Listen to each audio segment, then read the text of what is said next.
Morning, class 001. Morning, Sergeant. My name is Staff Sergeant Miller, and today we're going to be talking about the principles of hydraulics. So, I have a question for you guys. What do you think the world would be like if we didn't have hydraulics? Hard and bare. You think what? Hard and bare. Hard and bare? It would be complicated for people to actually create structures. It'd be hard to create structures without hydraulics, right? Imagine trying to build a skyscraper. Longer time. It'd take a long time, right? It's only using chains and pulleys. I think hydraulics make the world a little bit easier when it comes to lifting heavy materials and building things. Alright? So, if you notice here, we got a striker. The rear ramp is lowered. That ramp is hydraulically actuated to lower and raise. It's important to know about the principles of hydraulics because when you're lifting heavy equipment, there's always the risk of it falling. So, the hydraulic door on the striker has been known to have a free fall ramp at times. The reason it's called a free fall ramp because when you lower the door, sometimes it might get stuck if the system fails. So, we have to manually lift the door because we have to make sure we always keep accountability and security, right? So, we manually lift the door and we secure it. The only thing is that if the hydraulic system failed, the hydraulics is normally what slows the door as it comes down. At that point, it's become a free fall ramp. If any time it was to become unsecured, it would fall straight to the ground. If anybody's standing behind it, it could cause serious injury and sometimes even death. So, our terminal learning objective. Discuss the basic principles of hydraulics. Conditions given a classroom environment with highly motivated soldiers. Select media and applicable references. So, the standards, students will complete a written practical exam, answering 7 out of the 10 questions correctly. So, let's talk about safety. We're in a classroom environment. So, in case of a fire, we're going to exit the rear of the classroom. And once you go to the left or the right, please run in the opposite direction of the fire. Head downstairs. We're going to go out to the DFAT parking lot across the street where the class leader gets accountability. In case of an active shooter, we're going to turn off all the lights in here. We're going to barricade the door, make sure to cover up that window, and then we're going to go to this corner over here to make sure that we stay away from the door. If he does decide to come in here, we're going to give him 8 reasons why he chose the wrong classroom, right? Whoa! In case of a hurricane or tornado, we're going to exit the rear of the classroom. We're going to go out into the hallway. You're going to take down any pictures that might be above your head, and we're going to get into the fetal position. Everybody understand? Whoa! All right, so we're in a classroom environment. That means the risk assessment is low. Risk is low, Sergeant. Here at Fort Lee, we're going green, so please put your trash in the proper receptacles. You notice in the back of the classroom, there's a blue bin, has a triangle on it. That's for any plastic bottles or paper or such. We have a black trash can in the back. That's for your rubbish. Whoop. Whoop. So, we're actually going to be testing on October 18th. That's Wednesday. The test we're going to do is going to consist of a hands-on performance test where you're actually going to remove the hydraulic winch. We're also going to remove the hydraulic fan motor, and we're going to remove the HMM, which is the hydraulic module manifold. You're going to take it off and replace it. Does everybody understand? Whoa. The important thing is you got to realize that this is also going to work with your next mod that you're going to be taking. So the next mod you go into, you're going to learn about the 3126 power pack and the C7 power pack. All the major components of the hydraulic system is on the power pack. That's where you're going to find the hydraulic fan motor that we were just talking about. We're also going to find the PTO. You're going to find the hydraulic pumps. That's where your hydraulic reservoir is. So, in your next mod, you're actually going to take that power pack out, and you'll be able to see all of those as you go through that class. Whoop. Whoop. So, what is hydraulics? Anybody know what hydraulics is? Yes, it is. Hydraulics is like a personal liquid or fluid or liquid to Move a piston. Using piston Or move an object. or to move an object, Using liquid to slow down the object. or using it to slow down the object, right? So, hydraulics is the science of transmitting force and or motion through a medium of a confined liquid. Basically exactly what you guys are saying. We're just using the liquid to do work, right? Rulo? So if you notice in this diagram, you have a small piston which is pushing down an incompressible liquid, that's our hydraulic fluid, and it's raising the larger piston, which is inadvertently lifting the vehicle. So let's talk about the basics law that governs hydraulics. That's Pascal's law, all right? So Pascal's law is saying pressure in a confined fluid is transmitted undiminished in every direction with equal force against the areas and the right angles of the container walls. So, an example of this. How many guys has ever got shot? Everybody should have got a shot. You got shot in basic training, right? Everybody got shot before. So, if you think about it, that fluid inside of that needle, once you apply pressure to it, is actually using Pascal's law. Why is that? Using pressure. What you got, Hall? Using pressure against the liquid in the confined area. Using the pressure in a confined area, right?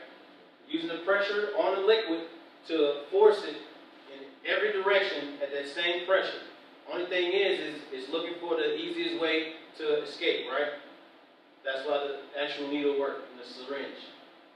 So we're going to talk about how it actually works. So if you notice on the left side of the screen, you're going to notice that you have a small side, and it's just saying 50 psi is being pushed down on, and it's going in every direction, just like we said. As it opens up into the bigger area, you still have 50 psi being applied to every direction. Correct? So now let's define pressure. So pressure defined as force exerted against a specific area expressed in pounds per square inch. So pressure. We all should understand how pressure works, but let's talk about it. Anybody know what else would we use in our everyday life that uses pressure or PSI? That's the best. Pressure, PSI, air in your tire. Air in your tire, right? That's a perfect example. Air in your tire, we're using PSIs. How much pressure is inside of it? Same concept. So now we're going to talk about the relationship between force and pressure. So force equals pressure times area. So we're going to multiply the pressure times the area, right? So force is going to be expressed in pounds. Pressure is going to be pounds per square inch. And area is going to be square inches. So let's go through a quick little math class. We're going to say we got 50 pounds of pressure, PSI. We're going to multiply it into an area of 100 square inches. Anybody know how much force we should have? 5,000. We got 5,000 pounds of force. Exactly, 5,000 pounds. So, now, if you notice, we got a guy that weighs 100 pounds, and that's going to be our pressure. He's standing on a piston, and as he stands on that piston, it raises the car. The reason why is, well, you guys tell me why. So area times pressure equals force. So Because 100 pounds of pressure, and you have an area of 5 square inches on the other side. So you multiply that, and you get a force of 500 pounds. exactly.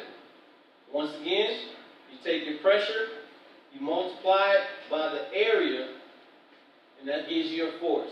So his 100 pounds is going through, undiminished, 100 pounds of PSI is going through and lifting the actual vehicle itself with the 500 pounds of force. So now let's talk about fluid flow. This is one of my favorite ones. The movement of liquid causing a difference between the pressure of 2 points, right? Velocity. Everybody should know what velocity is, right? What do we use velocity in basic training? Trimble? Marksmanship, Sergeant. In marksmanship, right? We have to think about the velocity of when we fire a round, right? So what is that? What does velocity mean? Speed. So velocity is measured in feet per second. It's just how fast it's moving. It's the speed, right? Then we have another one. We got flow rate. If anybody can guess, what do you think flow rate is? Sure. How fast the liquid flows? How fast the liquid flows? It is how fast the liquid flows. It's measured in gallons per minute. So if we had a dam, we dammed up a creek, and all of a sudden, we're letting out 100 gallons per minute, and we used to flood that creek, we could increase the flow rate so that we could get that water out of our space, right? Or out of the dam. We could go to 1,500 gallons per minute, 1,500 gallons per minute, and we'd be able to get it out there a lot faster. So all it is just a flow.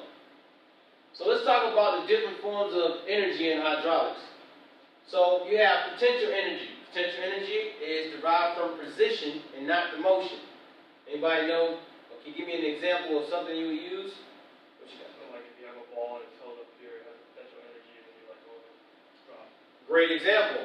He's saying is if you hold a ball up, it has that potential energy when you release it to drop and hit the ground. That is potential energy. Anybody here hunt? Have it. You hunt? What kind of hunt? Deer hunting? You ever shot a bow? So, another example is a bow. Is once you actually pull back on the bow, the potential energy is from that position. Once the tension is on the line and you release it, that's your potential energy. So, now we got kinetic energy. Kinetic energy is due to motion. So, once you actually drop the ball, the gravity takes over. That's the kinetic energy. Everybody understand that? Then you got heat energy. Energy created through the friction and pressure. It reduces kinetic energy in a hydraulic system. So, if you think about it, we said that we're using what? We're using pressure on the liquid to actually make everything move, or to send the pressure. We're actually just applying pressure to the actual liquid and making it rub against the other molecules, right? So as it rubs against the other molecules, what's going to happen? That's causing what? Friction. It's causing friction. That's where you're going to end up with your heat, from the friction. Alright, so a hydraulic system is basic, simple, right? A hydraulic system contains and confines a liquid in such a way that it uses the laws in order to do work. That's basically what it is.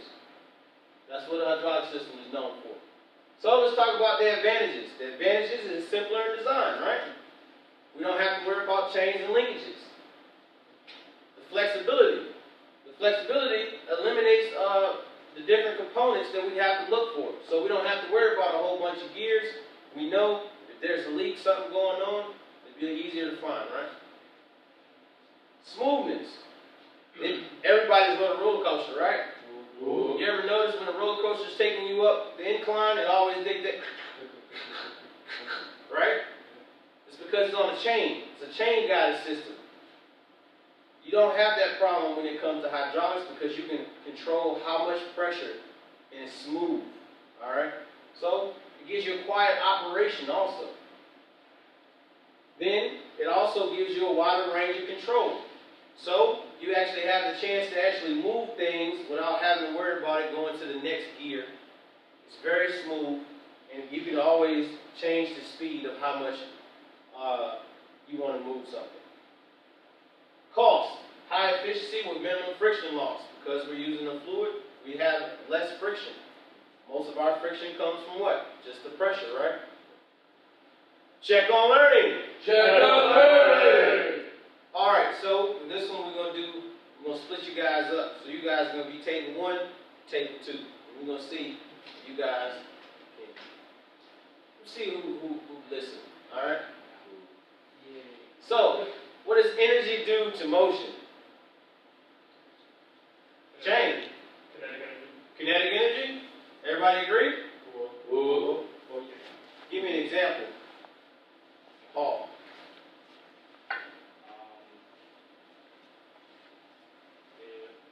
Like the example when you release the ball. When you you drop the ball, right? That's kinetic energy. All right. What are some advantages of the hydraulic system? This table's on fire over here. You good? Somebody that ain't raising Hold their on. hand. You got to ease them with Brulo. It's quieter, simpler to unlockable. It's quieter. Smoother. It's easier to find problems with. Not as many parts and pieces. Simpler in design, right? Flexibility is what you're talking about. And it's smoothness. That's the quieter, right? And we also missing one. Anybody know what the one is missing on the screen? Cost efficiency, right? Let's make it. How about control? Control. Control, right? All right, so what is pressure? Sherman? Pressure is actually it's created by friction between the molecules. It's like a force pushing down on something to create pressure inside of something else to define area to push something else out. Pressure. Okay, so it's basically, I'm trying to think of how to sum that up. Like a syringe, like you say with a syringe, you push down the syringe, it creates the pressure as you push it down in the liquid, but it's such a defined area. Okay. Pressure. Not exactly what I'm looking for, it's pretty close though. The force against an object to move another. Force against the object to move another object, anybody disagree? Move another object. No, it doesn't have to move. It's just force against an object. You want to do it that way, or just. Well, I'm saying we can break it down and keep on going. Force exerted against a specific area expressed in pounds per square inch. I just didn't have the first one. All right, what is flow rate measured in?